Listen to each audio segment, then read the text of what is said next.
अस्सलाम वालेकुम नाज़रीन, आप देख रहे हैं कश्मीर न्यूज सर्विस और मैं हूं नदीम ख्वाजा। इस वक्त जो शख्सियात मेरे साथ मौजूद है किसी तारुफ की मोहताज नहीं है। मैं बात कर रहा हूं अपनी पार्टी के प्रेसिडेंट सैयद मोहम्मद अल्ताफ बुखारी साहब की। इन्होंने जो है आज उड़ी का दौरा किया, इस हवाले से भी जानेंगे। सर मुझे बताइएगा, जैसा कि नेशनल कॉन्फ्रेंस का जो मैनिफेस्टो था उसमें कहीं ना कहीं ये देखने को मिल रहा है कि नेशनल कॉन्फ्रेंस जो है पूरी तरह से जो है ग्राउंड पर फेल होती दिख रही है, तो क्या कहेंगे इस हवाले से?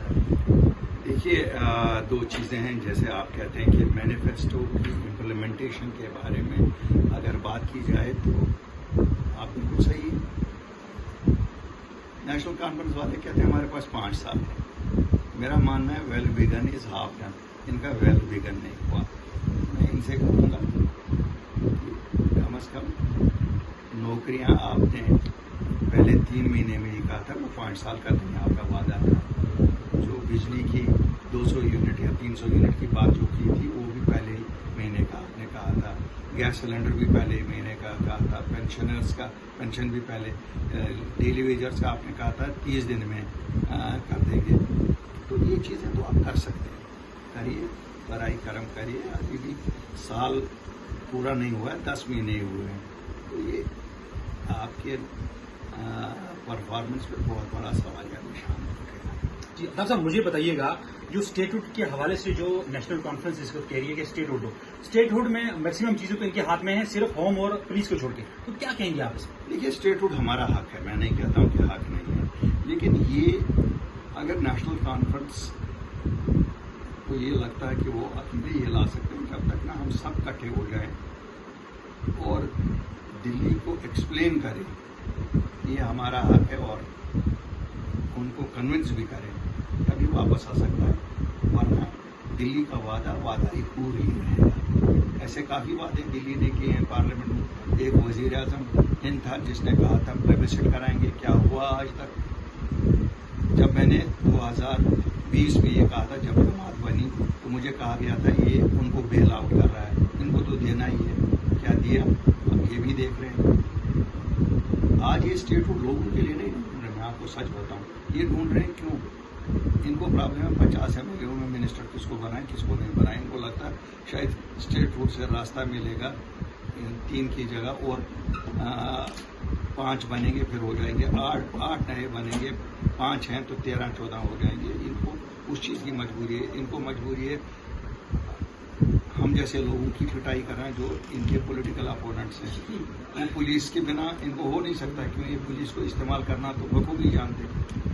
बाकी जो इनको करना है अपने पॉलिटिकल अपोनेंट्स के खिलाफ, वो ये कर रहे हैं। बिल्कुल इस तरह से इतनी बेशर्मी से कर रहे हैं कि मुझे शर्म आती है कहते हुए भी कि ये क्या कर रहे हैं। कहीं ना कहीं पिछले दिनों आपकी पार्टी का एक बयान भी सामने आया था मीर साहब का। उन्होंने कहा था कि रुकावट इनको कहाँ पे आ रही है, मतलब ग्राउंड पे अगर इनको स्टेटहुड के लिए मांग कर रहे हैं तो ग्राउंड पे तो इनको कोई रुकावट नहीं आनी चाहिए। क्योंकि अगर हम बात करें, जब इन्होंने अपनी सैलरी की बात वहां पर की तो एकदम वो उनकी वो मामला जो है असेंबली में हल हो गए। गवर्नर साहब ने बिल्कुल उनको जो है ताउन दिया उसमें। अगर हम इनकी गाड़ियों की बात करें तो वो एकदम वो बाकी जो इनके पर्सनल मामला थे वो हल हो रहे हैं। तो ग्राउंड पे इनको कहाँ पर प्रॉब्लम आ रही है? इनको तो कहीं पे रुकावट नहीं आ रही है। इनको रुकावट आ रही है पहले इनका जो कोलिशन पार्टनर है, शायद वो कहीं ना कहीं इन दो में आपस में जंग लगी है, कौन क्रेडिट लेगा। ये क्रेडिट लेने के चक्कर में अब आप देख रहे हैं वो कहीं एक गली से निकल के दूसरी गली से निकल के कहीं पहुंचते हैं।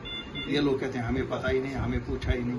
तो इनकी आपस की जंग में हमारी स्टेटहुड हो रही है। बाकी मुझे नहीं लगता है कोई रुकावट होनी चाहिए, इतना मैंडेट में कोई रुकावट होनी चाहिए। बुखारी साहब, मुझे बताइएगा, कहीं एक ये भी क्या आसानियां लगाई जा रही है कि अगर स्टेटहुड जो है बहाल होता है तो उसके बाद असेंबलियां जो है डिसॉल्व हो जाएंगी, इलेक्शन नहीं होंगे। इस हवाले से आप क्या कहेंगे? देखिए, मुझे नहीं लगता है ऐसा कोई होने वाला है, ऐसा कोई होने वाला है जैसा इनको लगता है। ये तो गवर्नमेंट ऑफ इंडिया तक है, वो क्या करेगी, डिसॉल्व करके करेगी, नहीं डिसॉल्व करेगी। ये तो कोई भी बिल उन्होंने लाना है, बिल में जो वो रखेंगे वो ऐसे होगा। और मुझे लगता नहीं है इनको 5 साल का मैंडेट है, क्यों इनको निकालना चाहना चाहिए? इनको निकाला नहीं जाना चाहिए और मुझे नहीं लगता इनको उससे डरना चाहिए कि हमें मत निकालेंगे।